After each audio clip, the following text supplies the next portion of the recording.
Hi. Oh, excuse me. Luckily, I don't think anyone is here yet. So we're going to give it a second.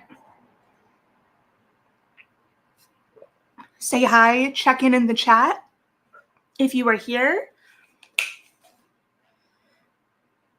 Or don't. You can do what you want.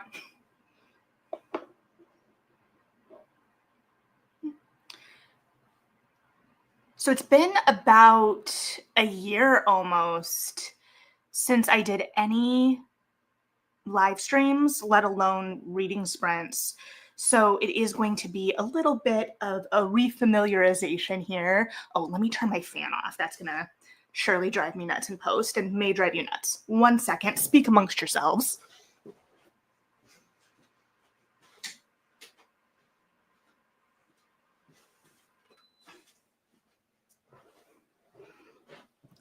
The good news is it's not so hot outside that I'm hating everything about my life and I'm super grumpy, which is part of the reason that I kind of fell off the face of the planet in August a little bit. And this year has been kind of weird. If you've been with me for longer than this year in my 5 years on YouTube, you can kind of assess that. I've taken grammar, more breaks than probably ever, which I think is good too. I think it's good to kind of just recalibrate, reassess. So thank you for bearing with me. I've had lots of really exciting ideas over the course of the year that just haven't come to fruition, and I need to be better about that. So it is what it is. Granted, this conversation is just kind of time filler right now as people kind of pop in and out, and it's just kind of housekeeping. So apologies if that isn't super of interest, but it's been on my mind, if nothing else. And of course, I don't know, it's kind of an off year too. There's no Bridgerton this year, so the stakes or the pressure doesn't feel as immediate in the sense that I don't feel like I need to keep up with things quite as much, which is kind of nice to have that break, as much as having 2 years between seasons is absolutely maddening. So I don't know. As we're all kind of checking in though, I do have an important question born of the title of this live and kind of how I structure generally reading sprints. I say, like I do with any regularity, I named this live Stop, Drop, and Reading Sprints because in elementary school, we used to have Stop, Drop, and Read during, I think it was library week, banned book week, maybe it was all one. And I was at a birthday party of one of my good friends last weekend, and somehow it got brought up. And I realized that none of my friends knew what I was talking about. And I thought it was a very common thing. Like, I thought that was just like one of the things that schools did during this week. So I need to know if I'm alone in that. Do you know what I'm talking about when I say stop, drop, and read? Because I'm not going to lie to you. It's referenced on my dating profile. I say like I'm ever on my dating profile, that doesn't matter. But I guess I may be operating under the assumption that there's more familiarity with that term than maybe there is. Okay. 1, hi, Lily. 2, okay, so I may need to reassess here. Also, I may need to reassess. You know what? It's fine. I'm trying to figure out if I tip a little maybe, or if I zoom back out a little. If I throw, oh, that's the opposite of what we want. Meh. It is what it is. We don't need to see me. Okay. So, good evening. I appreciate you guys hopping on. I have a glass of wine. You know, I don't know.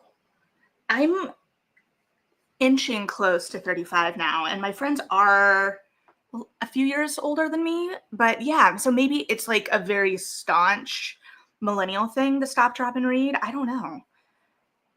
I guess we can keep the temperature check going over the course of the night, but that is kind of okay. So that is a difference of generational expectations then there for sure. Absolutely.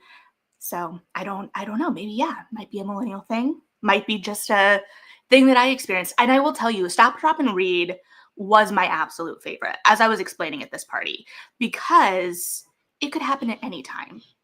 And I, especially as a nerd, loved it, obviously, because I could expect to potentially be reading at any time. And we had to carry our books around with us. And magically, it could happen, I always hoped it would happen during PE.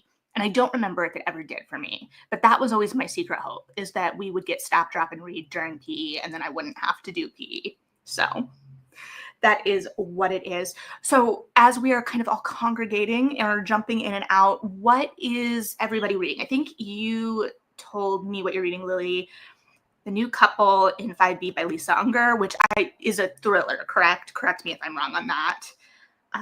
And how are you liking it so far, if you've started it, or are you just starting it? I'm 100 pages in to Hemlock and Silver by T. Kingfisher, which I am behind on. I got this or won this in a Goodreads giveaway around Easter and had been holding closer to publication date. And it came out on Tuesday and I was behind on getting it read. So that is what I'm doing. I'm loving it so far. I feel like I read T. Kingfisher, but not to the extent that I should, because she is a very prolific writer. And I know that the publisher is republishing a bunch of her stuff that I believe started as self-pubbed. Correct me if I'm wrong. I think the only thing I've read is her middle grade, that the baking one. What was the name of that one? I am looking for my Goodreads here. Wizard's Guide to Defensive Baking, maybe? It was really good. It was cute. We read it I've also read A House with Good Bones. I reviewed that book in a future Friday. That's embarrassing. A Wizard's Guide to Defensive Baking. I was correct. We read that for a book club and really enjoyed that. So, and not that it matters for people outside of Chicago, potentially, we got lickety split for that book club. So that's exciting. Okay, so Lily's liking yours so far. Grace is reading Lonesome Dove. All right. That feels a little heavier, so I hope you're enjoying that. Yes, A Sorceress Comes to Call. I need to read. Will ask.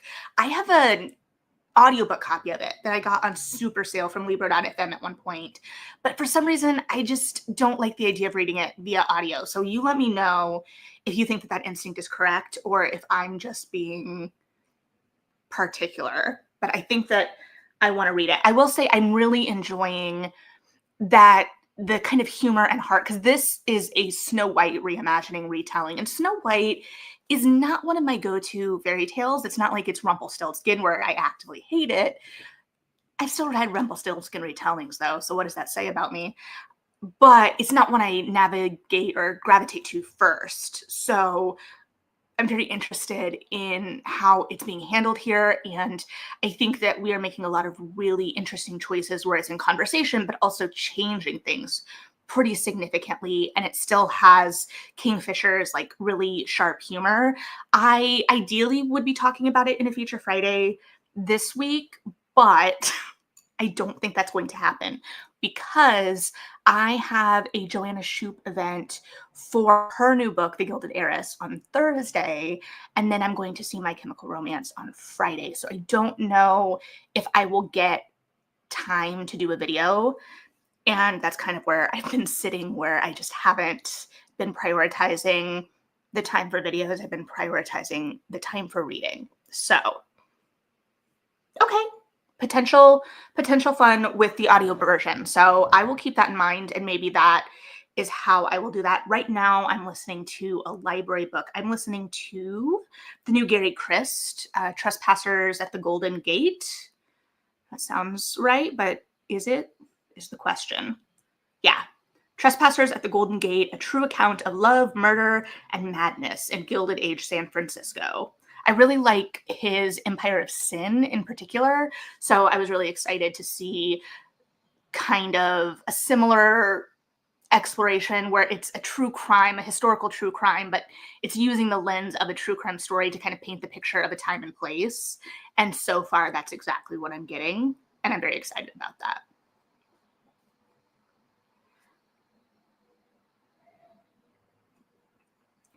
Alrighty. So I do have some other things I want to talk about over the course of the evening as we kind of jump in and out. But first and foremost, these are also reading sprints because I need to read. You want to read, I presume, if you are here. So let me see here. Some of the things I do want to talk about later, and let me know if you're interested. I want to talk about this kind of conversation I've been seeing online, and I thought about doing a video about it, but I don't know that it needs a full video about point of view, whether that be first person versus third person. And this is primarily in romance that this conversation has been happening. I saw some threads from, I think, Romancing the Data talking about looking at the data of the top 100 Amazon romances and how all of them are in first person. And then I've also seen some really emphatic opinions about single POV versus dual POV romance, one of which I actually, well, not one of which, I was actually inspired to kind of noodle on some of those thoughts on TikTok about. Also, I do have both my Instagram and my TikTok linked below. Not simply, I have them linked every time. I usually don't mention them, but I have been a little bit more active on those platforms when I don't have the emotional bandwidth for a longer video. So if you're ever like, where'd she go? I don't expect you to be like that, but you can check out those platforms as well. However, I want to have a larger conversation about point of view coming up. So stay tuned. I don't want to dive into that all right now, but kind of keep it in the back of your mind. Think about it, form some opinions, and we can circle back after our first sprint or so and kind of talk about maybe what we're thinking there. I feel like I have some pretty strong opinions about it that maybe aren't in line with the way some of the strong opinions, or not all of the strong opinions, I know a lot of people agree with me, have been framed. So that is that. Grace has an opinion already. That's a good point. I want us to keep this in mind, the idea of the blurb being in third and the book being in first, because I feel like all blurbs kind of default to third. I don't know if I have an example of a blurb in first. That's a good point. So, all right, let's see if I can remember how to do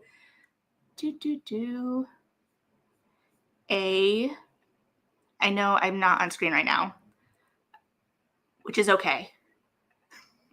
I promise.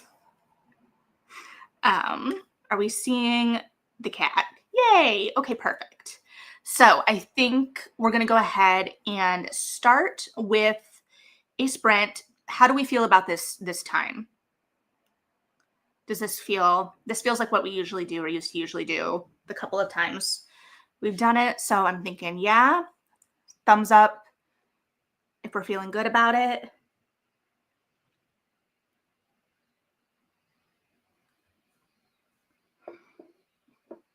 Give it a couple seconds here. All right. I'm going to mute myself. I'm going to start the timer and we will reconvene in just about a half an hour, check in on our reading, and maybe talk some more about point of view in romance.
Okay.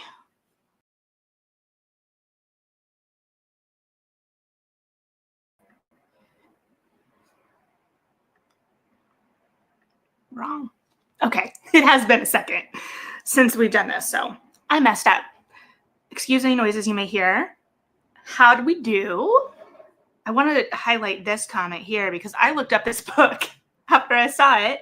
Um, House of Monstrous Women by Daphne Fama. And that had not been on my radar, and it looks fabulous. I'm mad at myself that I didn't know of that before. So thank you for sharing. That is definitely going to be added to my library list. I'm also like, as you know, if you've been here for a second, I get into trouble with the library in the sense that the good kind. I put way too much on hold, I get way too much in, and then I don't have time to read it all. So I got about 14-ish pages into Hemlock and Silvermore. I'm reading kind of slow. 15 pages. That extra page really matters. Like I said, I'm really loving this. Before we get to the second order of business and discussion, just doing a kind of check-in on how we're doing. One, the opening line of this book is fabulous. I had just taken poison when the king arrived to inform me that he had murdered his wife. And in some ways, the kind of impetus and opening of this book is similar to The Starving Saints by Caitlin Starling, in that you have a kind of like wise woman-esque archetype figure who is being approached by the monarch for help of some kind. In The Starving Saints, the king is demanding a miracle for this isolated castle under siege. In here, we have a king who is requesting help from a poisoner to help his daughter Snow. So it's taking a lot of liberties with Snow White, which I really enjoy. I enjoy a retelling that is in conversation with the original, but not afraid to take ownership and doesn't feel beholden to the beats to a certain extent, in the sense that I don't want to be a hypocrite. Because if you look back at my review of Eros and Psyche, the book, I struggled with some of the changes that book made, but I don't know that they were successful, and I don't know that they stood enough on their own. Anyway, I always try not to be hypocritical, but it's, not always possible. So this is Lily. That's okay. I feel better. Got distracted, read a few pages. That is normal.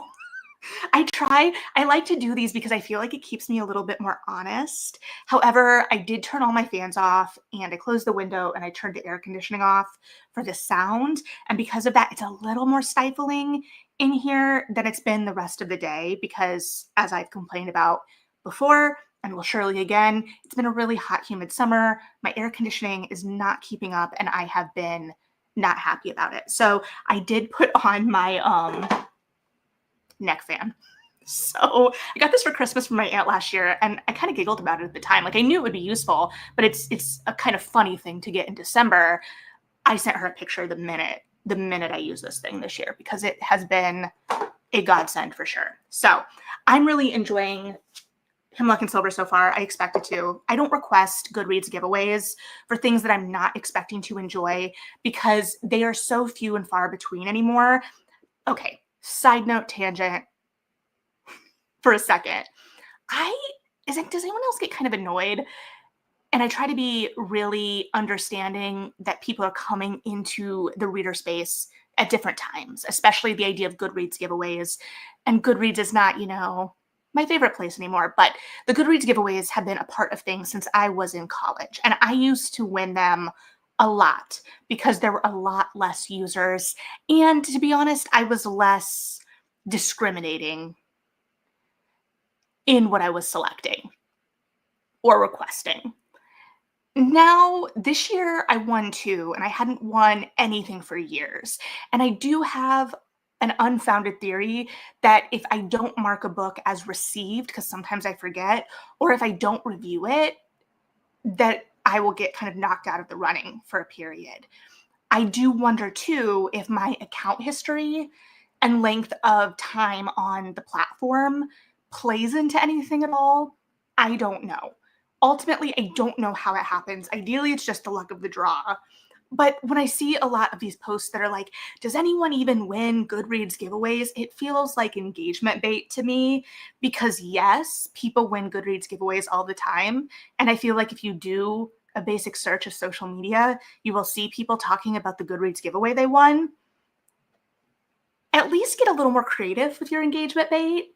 But I also recognize that some of those are very earnest questions, and I don't want to be a curmudgeon.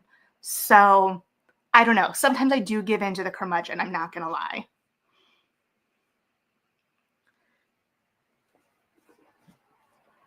I guess that begs the question, though. Has anyone else won a Goodreads giveaway recently? I had this one that I won in Easter, and then I won a copy of the new Isabel Ibanez that comes out in January, like a month or so ago, maybe. And I didn't get notified about that. It just showed up.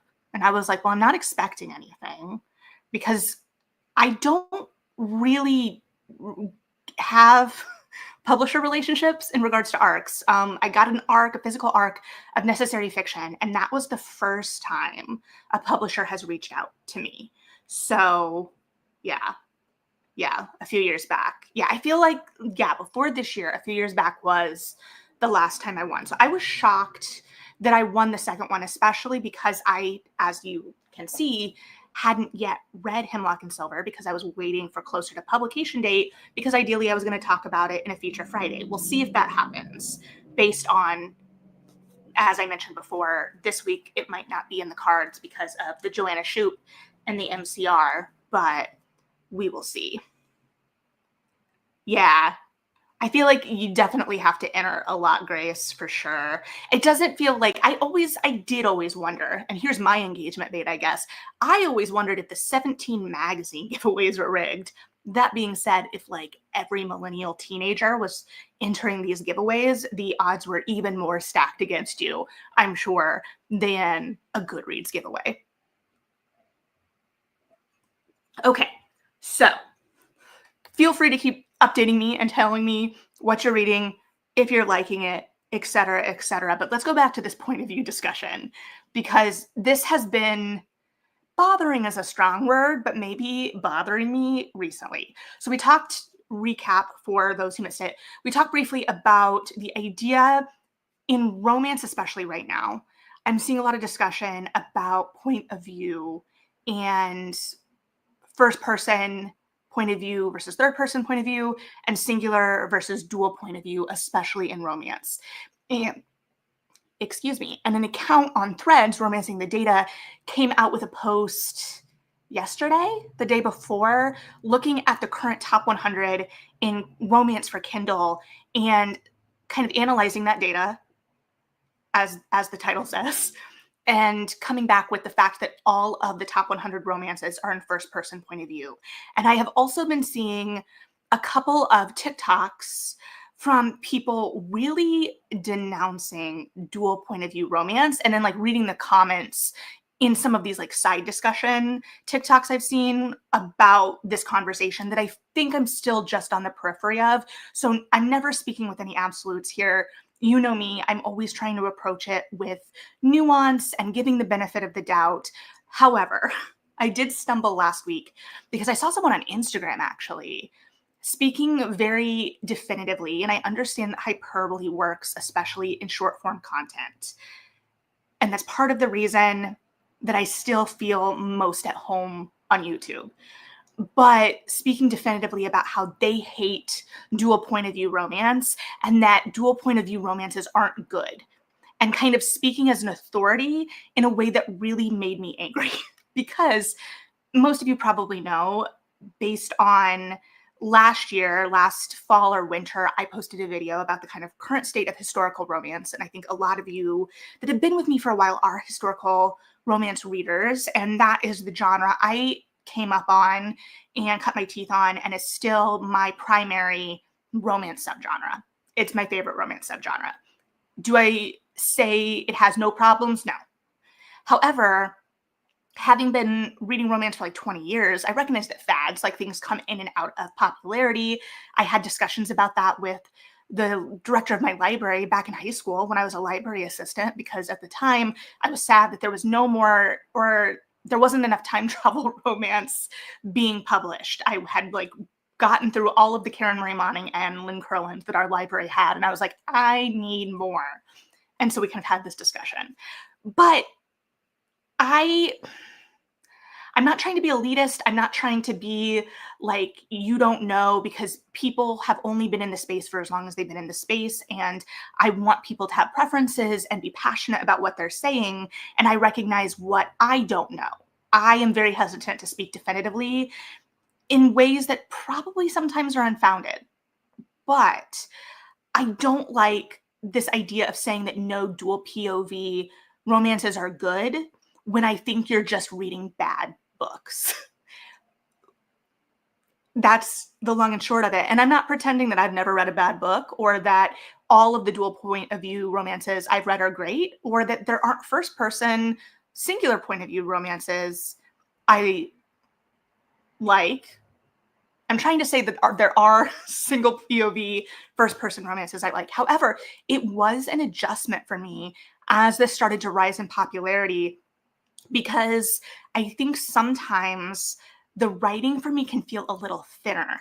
And I think that there is this emphasis right now that has been kind of talked about in circles to kind of, I think there's a desire for self-insert in some ways.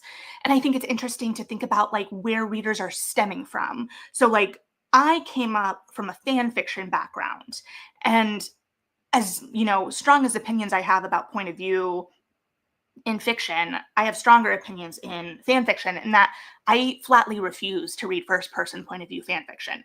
And that's my prerogative, because who cares? But I think now we are seeing a lot of romance readers coming up from Wattpad, which is not something I have as much familiarity with, except for, funny tangent, side story. I was subbing for middle school English in like 2013, 2014, and we were doing self-selected reading. And I, at the time, was reading primarily on my iPad because I hated myself and my eyes, I think. So I was reading a library book recommended by Book Riot on my iPad, and a girl asked if she could read on her device. And I said, yeah, absolutely. As long as you're reading, go for it. I would be a hypocrite. I'm going to sit there and read my book. You can read yours. But I was still good at my job, so I was circulating the room, and looked over and she was on Wattpad. And it was this moment of like, oh no, like I know what that is. She doesn't think I know what that is. I'm not opposed to her reading it. And I feel like a hypocrite in this moment telling her to get out of it, but like also she shouldn't be reading it in class. It was an ethical conundrum of a moment for me that I had to navigate. And I ultimately told her she just had to read a actual book, whether it was on her device or not. But that being said, I think the expectations and the conventions of something like Wattpad there are nuances to everything, right? And it's not a one size fits all in either. And I am far from an expert on Wattpad, but I think that there's more of a tendency to see self-insert in something like that. And so I think we're seeing that kind of instinct and desire sometimes, not all the time, in these books, and that self-insert is more popular or possible in a first-person point of view, which I did see linked back by someone on Threads in relation to the article that came out this week that I have not read from the Wall Street Journal about rising illiteracy. And I think that that is part of the conversation.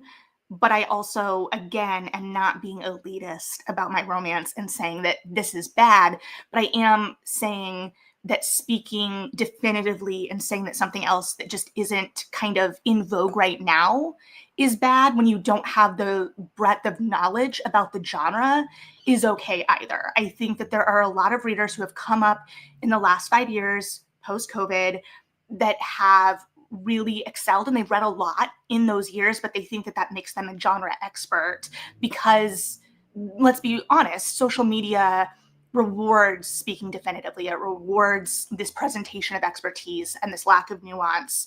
So that's just kind of what's been going through my brain. And again, I'm not trying to come across a type of way about that, and at the same time, I am annoyed, I'm not gonna lie, when people try to malign dual point of view romance, because I think I'm gonna just glance down. Okay, make sure that I have it as I'm going on this soapbox diatribe. I and feel free to weigh in with your preferences below as well.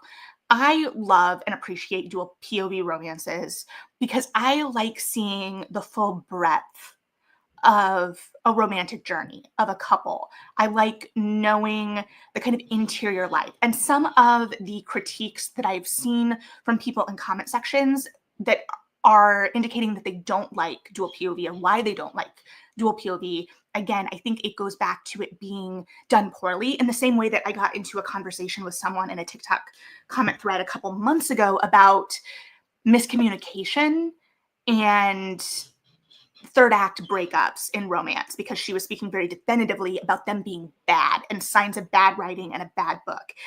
And I push back against that. And I don't think she was really hearing me out, which is also fair. It was her space. I also wasn't on the attack. I want to be clear. So, and I think too, I've had these kind of fights with myself, especially about like miscommunication. Because again, it's when it's done poorly. And I think that there's more opportunity. I think it's harder to pull off, especially in contemporary. I think when the stakes aren't high enough, when the weight isn't felt, that's when it becomes really frustrating, because it's easy for the reader to see kind of through it and see it as just this device that's thrown in, rather than we as humans are bad communicators, and sometimes that gets in the way of our relationships. And how does that play out, rather than it just being like thrown in and not feeling tied to anything. However, I do think that this connects back to the dual POV thing, in the sense that knowing where all the characters are coming from helps with those stakes, and knowing where that conflict is stemming from, especially if we have that dramatic irony of knowing the other person's point of view when one character doesn't. Sometimes that is a disadvantage because it's easier to judge a character for information they don't have, but not all the time. I'm going to take a break from my diatribe here again to try and catch up here. Ooh, and Ashley Herring Blake. Excellent, excellent. Okay. Prefer dual POV in romances because I feel like we as a reader won't get confused as easily, or it could be a me thing. Yeah, and I think that's interesting. I think some readers I've seen in comment sections saying that they find dual POV more confusing. To me, I think that might be just, and you know that I don't think that there's anything wrong with reading fast, might be just a sign to slow down. Because even like now, it's a little bit more likely to be marked in certain romances. I still don't think in historical it's as likely to be marked whose point of view we're in. We as readers understand based on the writing. But as I mentioned in my TikTok, and correct me if I'm misremembering, but like back in the day, I promise to never do that again. Oh my gosh. I just had a moment where I realized I can't cut that out. Julie Garwood. Julie Garwood used to switch point of views even within the same chapter. And I think that that was a much more common practice. So I'm bringing that up too in recognition of trends in styles of writing and points of view. But there, you had to keep up even more. You're like, oh wait, whose head am I in right now? Especially when you would just be kind of like thrown into an unknown antagonist's head midway through a chapter. So I don't remember where I was going with that. Let's see. Grace, for me too, a lot of the YA books I read as a teen young adult were written in first person. So now I automatically feel first person has a much younger voice. Ooh, I think that that's a really good point. And this actually goes back to the book I'm reading right now, In Luck and Silver. I've actually started keeping in my reading journal, I've started keeping track of what point of view it's in. And I'm going to start keeping track of tense, because it's something that I'm like aware of when I'm reading it, but I don't think about it as much after, or I can't recall after as much, but I do think makes a difference in the storytelling. This book is in first person, and it still has that kind of quirky, funny T. Kingfisher kind of voice, but it's not her middle grade, right? Like, this isn't going to be confused with Wizard's Guide to Defensive Baking. And I also wanted to bring this up in the sense that we have a woman at the center of this story who is 35, and she is a larger build, which I really appreciate, and really appreciate the way that it is framed in the story, especially from her point of view. Like, there's a moment where she's running down the street to get to someone who's been poisoned, and she's like, usually I don't run. The way I'm built, it doesn't go super well for me. And I'm like, I feel seen. So I think that there are a lot of authors, and I think not a lot of authors. I don't want to speak in absolutes, but when we see the critique about books feeling YA and feeling immature, and I think that there's a understandable response to push back against that as a critique, or to assume that anything with female leads is YA or juvenile, or using young adult to explain writing that feels juvenile. But I think if we have a first person point of view that doesn't feel as graduated or as mature, then that can lend itself to that. And it's harder too when you have a character who if you don't like a character and you're in their point of view, and if you don't like a character in a romance and you're in their point of view, like, I support people finding their happily ever afters. It's easier for me to be in that and rooting for it for someone that maybe is a lot different from me. That's the incorrect kind of assessment. For someone that I think is insufferable, if it's a third person rather than like being forced into their head, when I think that they have really inane, frustrating thoughts, and that they're not being fair to their love interest, especially, because then it's not as much of a balanced thing either. I like there to be balance. That being said, again, I'm not totally discounting or discrediting singular first person point of view in romance, because I have seen it done successfully as well. Is it still my preference even when I've read it that I like? No. But I still enjoy myself, but I'm never going to say don't ever do it. Ooh, I didn't realize this was a book of the month book, but obviously I'm clearly been behind, because like I said, I got this in around Easter from Goodreads. But again, in my defense, I plan to review it, and I try to hold reviews closer to publication. And I want to be clear headed in my reviews. And I also don't want to film them like months and months ahead of time, in case there are other conversations that like pop up, or ideas that pop up in my reading life prior to that. It would feel dated and stale. I've also gotten myself in trouble with that this past couple of months. I did a video last fall about stepping back from arcs, and to some extent that's still true, and my feelings on that are still true. However, I made the not misguided. I rejoined NetGalley. I had pieced out of NetGalley in like 2023 when there was a security breach, and I just let my account that I had since 2013 die. And so I restarted NetGalley, and I requested some titles, and I did not expect to get them because it was a fresh page, right? I had no reader history, no reader percent, but I was approved for some titles, and then I had to read them. And so now I have requested or have some outstanding titles that are publishing in October. So they're like sitting there, and I don't want to read them quite yet because I want to be able to talk about them in October. Anyway, who cares, right? What's everybody drinking, snacking? I'm kind of sad that I don't have popcorn. I usually have popcorn. Popcorn is my favorite reading snack. Anyway, that is kind of the nuts and bolts of my POV noodling, like, or thoughts about point of view, especially in romance, and my frustrations about the conversation in general, because I feel like it is myopic, and I can say that as someone with very, very nearsighted vision. So if anyone has any other thoughts about that, feel free to weigh in. I need to check. Okay, checking on the cat. Ooh, honey mustard dots. Are you enjoying them? I bought regular dots. Um, my late aunt loved dots. I bought dots, and sometimes they're too spicy for me. And I recognize how that sounds. But sometimes they're just a little too seasoned.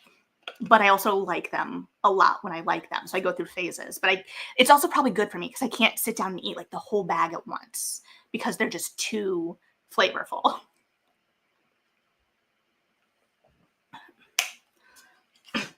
Sorry, friends. You popped over to have some guided self-selected reading time, and I just went on a diatribe about point of view instead of recording and editing a video with more thought and analysis behind it on point of view. So, do we want to do some more sprinting?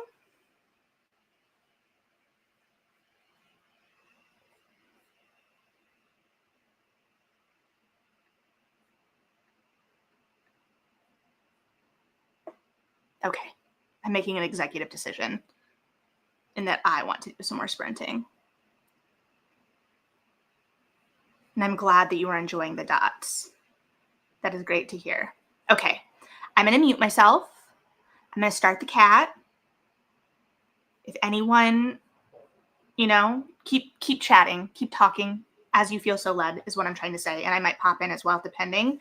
And we can talk about more things in the interim. What do you count as a long one? Is more than 25 minutes?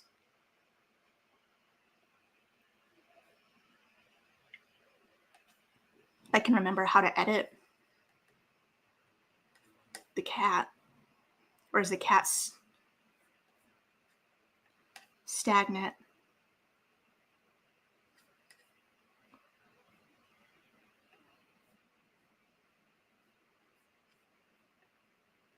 Oh, here we go. Let's bump it up to 35. How about that? Oh my gosh. There we go. I remember how to use the internet. 40. We could do it. We can bump it up an extra minute, by which I mean an extra 5. That's math. All right.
Okay.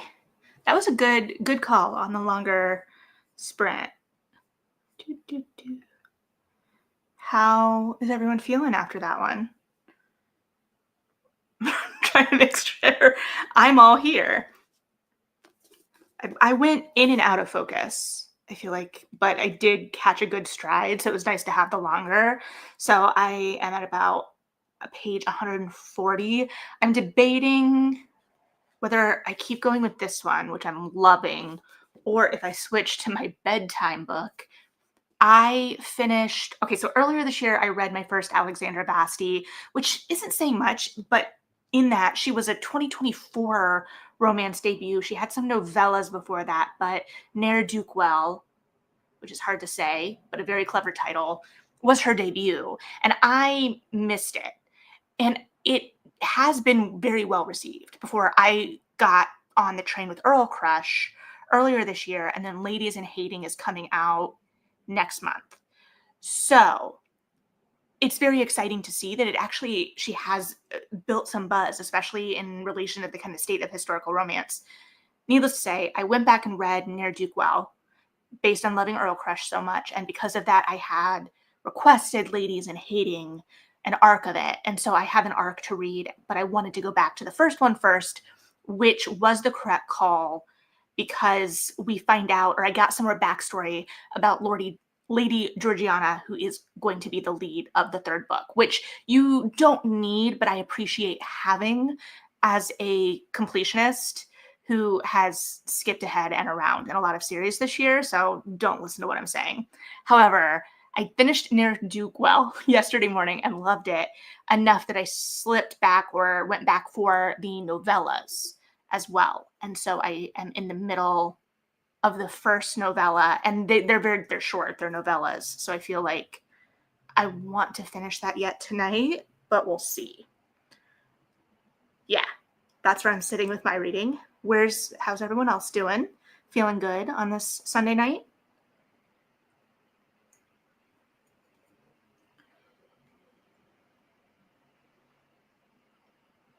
I also remembered I went to a summer reading party, like end of summer reading bash today with Three Avenues Bookstore, and I did their kind of summer reading. They had a bunch of different challenges. I really liked the way they did it. So each staff member created a 5 prompt challenge, and they gave some examples, but there was also a write-in for every one, and you could pick as many challenges as you wanted. I didn't know what the end game of it all was, but I knew I liked well, I don't like being told what to read, but I had write-in options, so it was fine. So I ultimately completed 2 of the challenges. There were rules in that you could repeat books across different challenges, but not for the same category in one challenge. And so I went to the end of that party today, and for completing the challenge, I got a 25% off one item gift coupon, and then I found one of the staff members helped me find it, a $5 gift card in the stacks. And they were also doing a book drive for Chicago Public Schools. I don't know exactly like who they're donating to or in what capacity, but it was an opportunity to buy children's books that I don't get very often. And so I used my coupon combined with my indie bookstore day discount that's just like standing at all participating stores across the year, and that gift card to buy some books that I love to donate because I don't get to do that very often. So I bought Night Owl, which I actually discovered at Three Avenues. I bought Princess in Black, I think the second one, maybe. I bought Artemis Fowl. And then they said young adult was open too. So I bought Ray Bear and Felix Ever After. Both books I love, all books I love. So anyway, while I was waiting in line to check out, I was on Instagram, like you do, and I saw an Instagram from Meg Cabot. And I don't know if we have any Princess Diaries fans in here, books and movies, but there was a casting announcement or a casting call announcement that Meg Cabot posted to her Instagram. Let me find it. Basically, they're looking. Oh, I forgot to turn the I forgot to turn the other timer off here. Okay, so basically they are looking for an Olivia. I'm pretty sure Olivia. Yes, for the Princess Diaries 3, which is big news in the Princess Diaries fandom. I've been out of the game for a little bit, but if you know, you know, the Princess Diaries came back with another. We obviously got the completed or complete, we got the like follow up adult title following Mia and why am I blanking? Why am I blanking on his name? Michael. And we also got a spin-off new middle grade series with Mia's discovered half-sister, Olivia. Now, there was a question that I saw. I saw the post very early, and I didn't see all the comments. But I did see one comment that was like, how? Which isn't as shady a comment as it first appears, because Olivia is an unknown half-sibling through Mia's father, who in the books is not dead on the same timeline as in the movies. So I'm going to be very interested to see how this plays out and what exactly this is going to be. Oh, yay, school librarian. I think that's where they're going. I think they're going to school libraries, but I don't know like which school systems or whatnot. But I tried to pick a nice, it is hard because I couldn't spend all my money because I have a bunch of pre-orders coming out. But I wanted to get a mix of age ranges and a mix of like, I didn't want to just buy things that I loved when I was young because I recognize that that's not necessarily going to be appealing to readers today as a first pick because times change. But I also just love Artemis Fowl. He was my first anti-hero as a protagonist, and there is the Disney Plus, movie that they can go to or point to that makes it a little bit more relevant. Do I have very, very strong opinions about that movie that are not favorable? Yes. But yeah. So anyway, Princess Diaries.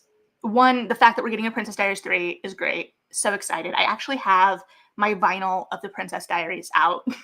I was listening to it the other day. I bought it on vinyl a couple months ago. I had a really stressful day at work, and so I just put it on hold at Barnes & Noble and walked my butt down to the Barnes & Noble and picked it up. And you know what? It did make me feel better.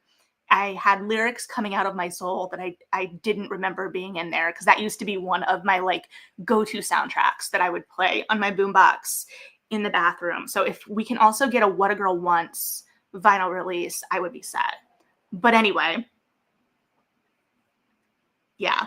I am interested though with that, like the classics are the classics. What is currently considered children's classics? Because I feel like are the things, I mean, yes, some of the things that were considered classics when I was growing up, like Hatchet, I would assume are still considered classics.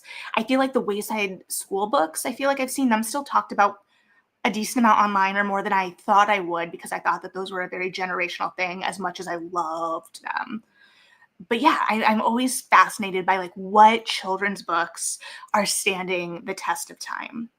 So yeah, that's just me being nosy. And also just like the importance of repackaging books. Like as much as we want to get attached to the old covers, especially in, I'm preaching to the choir, but especially in like middle grade and young adult, I see people get precious about the covers sometimes. And it's like, yes, I have an emotional attachment to that. I have to fight it in myself sometimes, like with the Uglies books repackagings. But those original covers are so mid 2000s, like aggressively mid 2000s, that's not going to appeal, probably, I would assume, to a modern reader in the same way that like I like passed up The Thief in the library constantly because the old art style just felt so dated to me as a young reader, and it ended up being one of my favorite books once I picked up a repackaged copy. Anyway, so I'm excited about the Princess Diaries. I meant to bug one of the booksellers at the store who usually indulges my not diatribes, my tangents, my bookish tangents, but I forgot and they were busy, so it was for the best. I'll bring it up when I go to pick up my R.F. Kuang pre-order on Tuesday. Speaking of which, Tuesday is coming. There are so many books coming out and so many books I have pre-ordered. and I forgot just how many I had pre-ordered because I have Catabasis or Catabasis, depending on how you choose to pronounce it, that I have on hold. And then I have 3 that I bought in the Barnes& Noble pre-orders coming, 2 of which have already shipped. I have the new Joanna Shupe, which I might have to take back, we'll see, because I'm going to an event on Thursday that a copy of the book came with the ticket price. And I was like, okay, well, I've got a copy coming. I'll just take it with me to get it signed for a friend. But I don't think I can trust Barnes & Noble's shipping times at this point. I do think but my copy of The Possession of Alba Diaz got to me much quicker than The Bewitching did. But anyway, so I got that. I've got Gabriella and His Grace, and I've got The Sea Witch, all coming out. So 4 books in one day. That's a lot. Oh, okay. I'm jealous. I'm jealous of. That's going to be a good R.F. Kuang. That's going to be a good book event. That's going to be a good book event.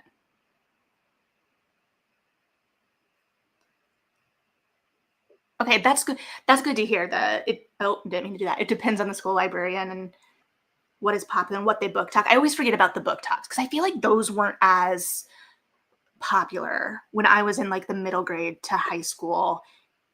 Age range, elementary, yes. So I guess I was picking stuff up based on that as well. Though my elementary school librarian loved dressing up as Junie B. Jones. Like that was her character, and we all loved it because it was the 90s and Junie B. Jones was like the character. I was never a huge Junie B. Jones fan. However, I did have a coworker who made me like fight to defend Junie B. Jones last year, the year before, because while she was never my favorite, I was a kid of the 90s and we read her all the time, and I do have an emotional attachment to Junie B. Jones. And he was talking about how when his kid or his son was in school, he went to the librarian, or there were parents that went to the librarian. And I was like, mentally, of course, I'm like, oh, so you're telling me you were trying to ban a book. Not a great start. But about how she was basically just like her behavior. And I was like, yeah, like I don't have a childhood development degree, but I feel like I can extrapolate that letting kids watch bad choices play out in a protected environment where they're not making the bad choice is probably actually not a bad thing. But again, I only took a class on childhood development in high school, so I don't have a degree. Right? I was mad. I had to like stop myself. Almost had to take a walk, especially because like you're gonna tell me you're gonna be a book banner about Junie B. Jones, the most like harmless. No, absolutely not. Yeah. Well, that was the thing, is like she was kind of annoying, but also kids are kind of annoying. She had for the fellow 90s kids, Junie B. Jones has very much like the Amanda character and all that's me. She has that kind of energy. But I will say, in terms of repackaging, the Junie B. Jones books were ones I had to step away from when I saw the repackaged covers. I don't like the art style, but I recognize that the art style is not for me. So yeah, Amber Brown was a super popular. I was also a kid. I liked the Captain Underpants books. I know that those were controversial for a time, and they're not the kind of humor that I think would have been expected for me to like. But they were just with the flip books. They were clever, inventive. I loved them. Okay, thank you. Yes, the graphic novel cover is very ugly, and I don't understand because like the Babysitters Club has been like long running, and those, granted, they got a very, very popular artist to do those. And I'm not saying that the Junie B. Jones isn't. I don't know, the En Vogue art cover artists, and I'm glad that they're doing cover art versus trying with AI. But yeah, I feel like I was a bookseller at the start of the shift over to Dogman, and I have not read Dogman. So correct me or explain to me potentially, Dogman is in universe. It's like meta for Captain Underpants, or it's a completely different spinoff. or different thing, I should say. But I am glad that is still, because that is a very kind of quintessential young people humor that I do think is important to have. Like when I was a substitute teacher for like a year, but I mean, kids still like to tell me jokes after they went to library and they got a joke book out, and it was very endearing. Meta. Okay, great. I love that. Maybe I need to read Dogman. I'm sure that there's a bajillion copies at the library because of how popular they are, and I could get my hands on one pretty easy. But maybe this will bring some people back to the Princess Diaries. Hopefully it won't bring people back to, okay, so Meg Cabot revisited a lot of her, or some of her, or at least two of her very popular young adult series with adult follow-ups, companions, kind of conclusions. She did this with the Princess Diaries and with the Mediator series. I have very strong opinions about this. And I say this as someone who, as long as Goodreads had the feature to tell you your most read author, Meg Cabot was mine. She's probably not anymore. It's probably been enough years, but she had such a lead. It was hard to kind of combat that. The Princess Diaries companion novel, I loved. Like the adult version. The Mediator one filled me with rage. Like really actively filled me with rage. So, oh, I don't get a copy. It's so popular. So that's great to hear. I love that there are still series that are so popular that to that level. In the same way that, because I've been out of the game a while, I was a bookseller when the Awkward graphic novels, Awkward Brave, the third one I haven't read. I have an arc of Brave on my shelf that I was supposed to give back to a friend who was the children's lead at the time, and I didn't.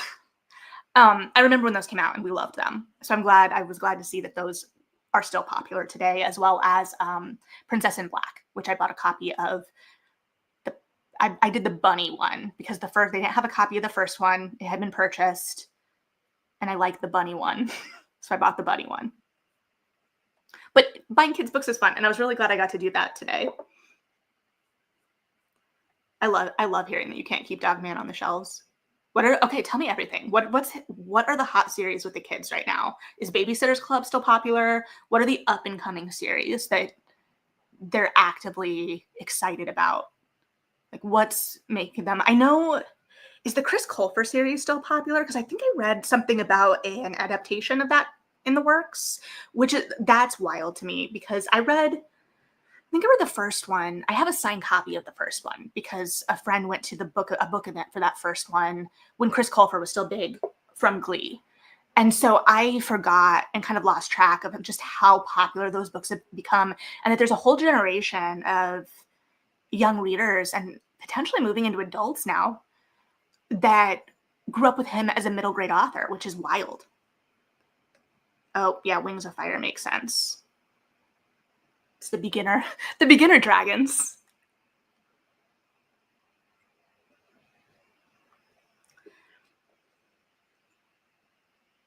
We had Redwall.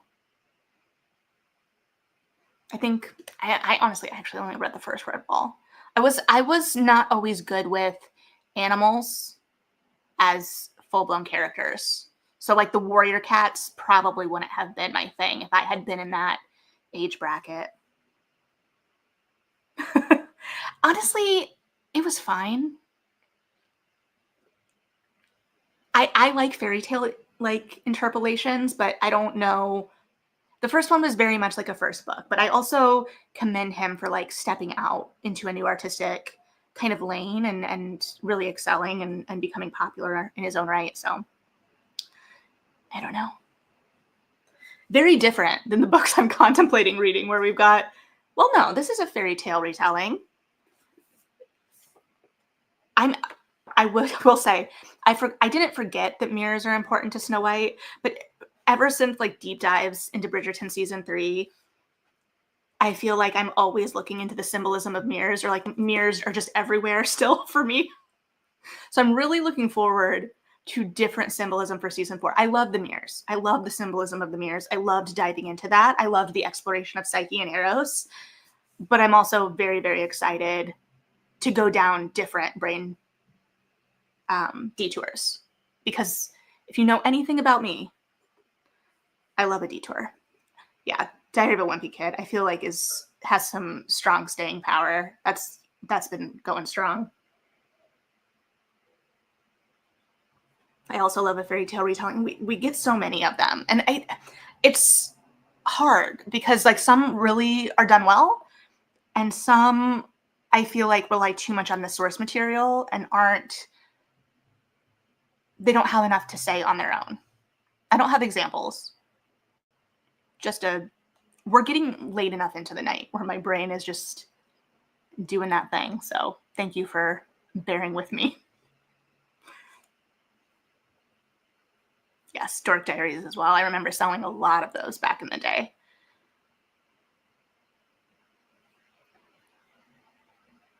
Just getting in, that's exciting. Okay, so if you're just what was your like entryway book into getting into fairy tale retellings, and what retellings or like story families do you feel most intrigued by right now? Because I have a whole video many moons ago.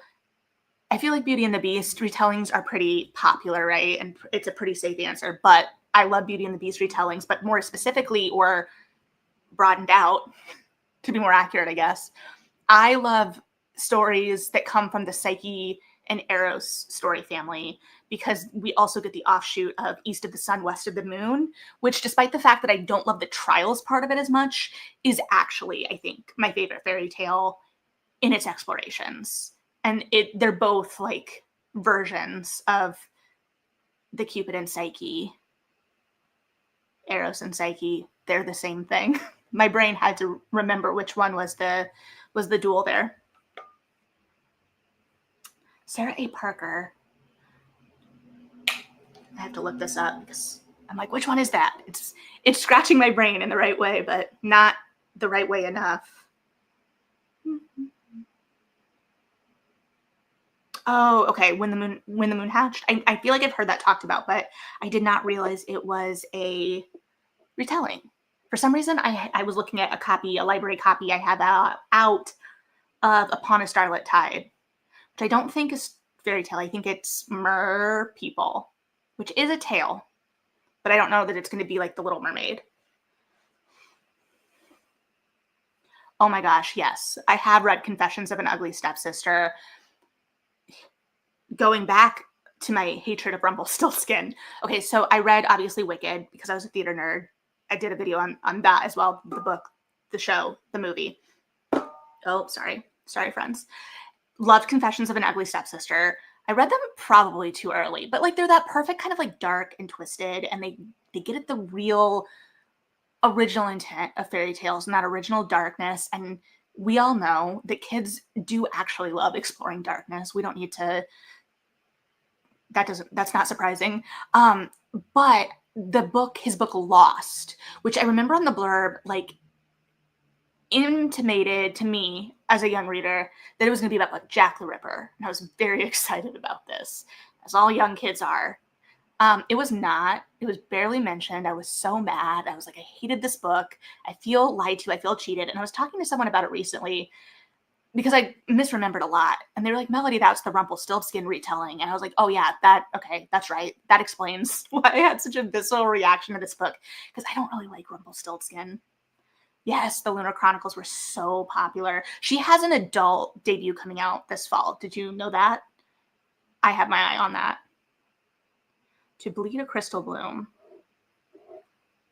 Let me look this up. Oh, it's the second one. The second one that pops up.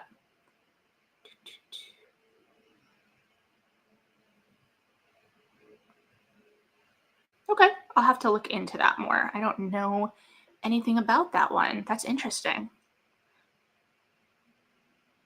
Oh, Rapunzel. That's one I don't see a whole lot of retellings on, I feel like.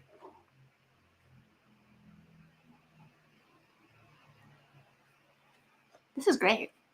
We're having a great time. I'm having a great time. I hope you are too.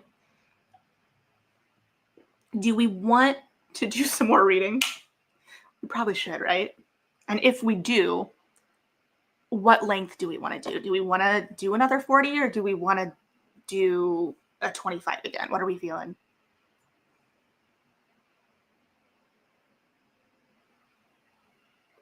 As I finish my glass of wine. It's got me through the whole life so far, so that's good.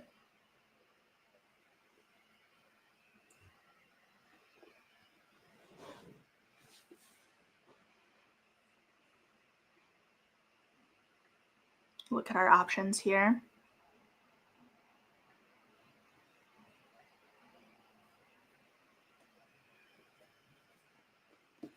While we're thinking there, I think I'm gonna switch. Is that wrong? Is that wrong of me? Like, I'm loving this. Loving it. But I think we're in bedtime book mode now, potentially. So which one is it? Shorter? Okay, let's do shorter.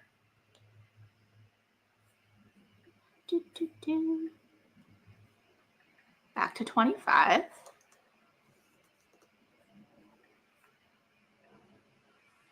And then this will probably, because it's a school night, this will probably be the last sprint for me.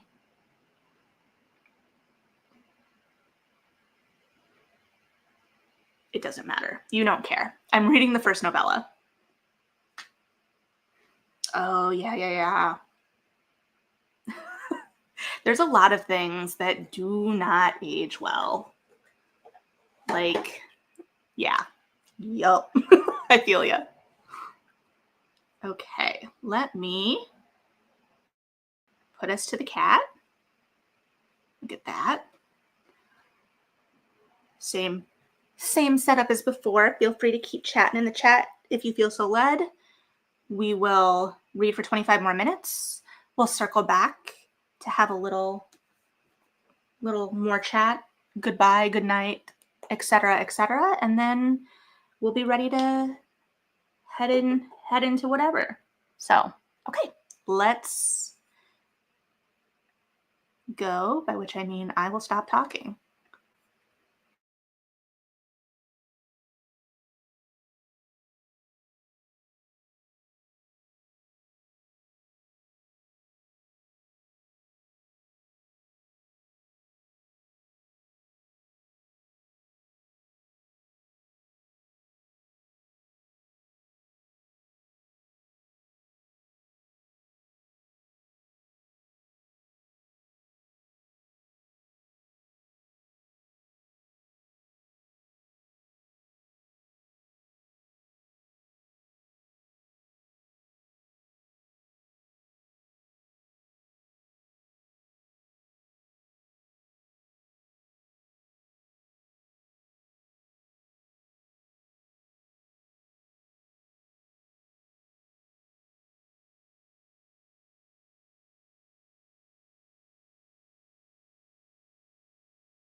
I'm sorry. I missed the meow. That's on me. I got distracted. How we feeling? I'm feeling great. Okay, so I did switch to bedtime book novella, in which Margot Halifax earns her shocking reputation by Alexandra Basti, which is her first novella in the Halifax Hellions series, which all of these came out last year. This is wild. So the entire Halifax Hellions novella series came out last year, and Ne'er Duke Well came out last year. At least according to the publication dates I'm seeing. There may have been prior publications for prior editions I'm missing. Anyway, it's a novella. It gets into things a little quicker. However, it has, in the course of our little reading jaunt, I encountered one of my personal favorite historical romance tropes, which I haven't come across in the wild in the second, to my sadness, wherein the couple is stranded somewhere or is somewhere, and usually it starts to rain or there's some weather impetus to them needing to seek refuge in a cottage, some shelter, a barn, some shelter of some kind, and they escape the elements together into a contained space. And exactly what you expect to happen seems to be on the horizon. So your book is spooky and you're reading it at night. Sometimes I can do it and sometimes I can't. And I can't figure out the balance. And it's hard because I am an easily terrified person. I don't watch scary movies. The only scary movie I have seen is in college. I was tricked. Tricked is a strong word because I was the only one that could drive. I was tricked into seeing The Woman in Black in theaters. Don't like scary movies. I was bribed with a Snuggie for the theater. We got there late because of another friend who was coming with us, their show. Like they were in a show, and so we had to wait for them to get out of physically being in the show. So we were in like the second or third row. Luckily, at the time, I was in my first level production classes in telecommunications. So based on how the shot was set up, I could anticipate, and a friend had already seen it, and she was like, Melody, just don't get distracted by Daniel Radcliffe, because then you will be, like, if your focus is totally on him, you will get the jump scares. So based on both that piece of knowledge and having been in a first level class where I could see kind of how the shot was being set up on the third, and I'm like, oh, that's a lot of blank space on the screen for something to come into, I could at least somewhat anticipate things. And oddly enough, knowing story structure from Macbeth, knowing there were times I could relax. But yeah, I've never considered myself like a horror reader. However, lately it seems like I'm reading a lot of things that are considered horror, and sometimes I'm fine, and sometimes there will be a thing that just gets to me. And it doesn't even always make sense. Like I remember I was reading, oh, what was it called? It was a book it was years ago, like 10 years ago probably. And it was about like a artist retreat in the wilderness, those kinds. But there was something kind of odd happening in the periphery. And just this idea of like the potential of things watching you, that always freaks me out. And I was reading it in, if you know Chicago, like the old Chicago apartments where you have like a little alcove with a lot of windows, that's where I was reading it, and it was a mistake. So very different vibe than what I just peeked into. That being said, there is a potential that Hemlock and Silver was getting a little spooky. Luckily, the tone, I think, really balances it out, because it does have that kind of irreverent, dryish, kind of more sarcastic type humor. And it's interesting because I think T. Kingfisher, again, we have a 35-year-old heroine in this book. I am a 34-year-old woman. And I feel like some of the instincts in the writing, like the asides, the I'm a lover of a dependent phrase in writing, lots of like independent or like introductory and whatnot clauses. So I feel like there's a lot of that in the writing that kind of speaks to me in that way as well, that kind of helps balance out so far the tension and the kind of scariness. Not so much scary. I feel like, no, I think that was what I wanted to tell you all. That's how excited I was that we were getting one of my favorite romance tropes that I haven't encountered for a while. I was thinking about it recently too, because I was retelling the story of how that specific trope almost derailed, and I've told this story before, a tech rehearsal of Spring Awakening, the musical Spring Awakening, that I was participating in. But yeah, how are we feeling?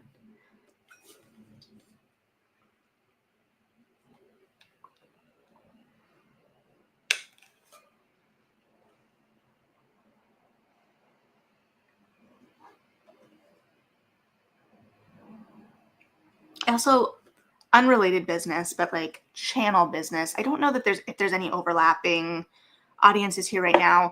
I am still contemplating. I haven't watched it yet, but I am still contemplating doing a discussion of the Buccaneers season 2, depending on if I have enough thoughts after watching it.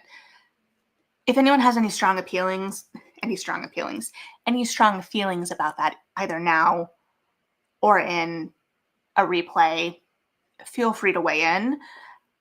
I meant to do it way before now, and it has not happened. So that's kind of, I feel like, the theme of the year for me.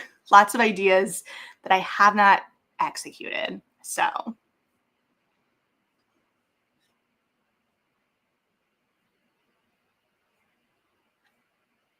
I was also looking at the weather, which I'm very excited about, as again, I have been complaining about the weather a lot, and it's going to be perfect, gorgeous. It is going to be chilly on Friday, which is when I have a concert outside. So, a concert outside near the lake. So, I will have to strategize there what I'm going to wear. Luckily, I think with MCR, you can get away with lots of just black, and I should be fine. Well, if we're kind of winding down, then it might be time to say goodnight. I really appreciate everyone hopping on and hanging out and getting some reading sprints in, some focused reading in, some chatting and talking in. I really have been missing everyone this month, even as I do think I really needed the kind of reset time that was initially spurred on just by it being too hot, and it wasn't going to work. Like the kind of hot where I would have sat down to film and everything would have just melted. You would have watched me just sweating over the course of the video. So I'm glad that we are through that and we can kind of focus on the fall. And there are a lot of things that I would like to read and talk about and just kind of dig into here as we kind of round out the year. So if you have anything that you in particular, I'm going to stop playing with this and just take it off. Anything in particular that you'd like to see, of course, let me know. And I will do my best if that is something that I think is feasible. So yeah, leaving it open for any other thoughts before we say goodnight and kind of allow ourselves to ease into a new work week, depending on your work schedule, of course. You may be in the middle of your work week. You may be ending out your work week. I, unfortunately, will be starting a new work week tomorrow. Not unfortunately. I'm very grateful to have work to go to.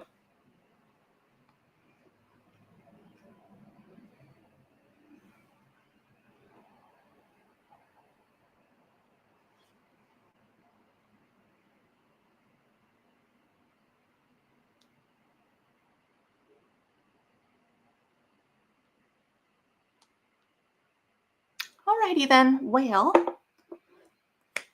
I will go ahead and say goodnight now then, I think. And again, thank you. And we will chat more soon. But have a good night and have a good start to your week, continuation of your week, wherever in your week you may be falling. So, good night.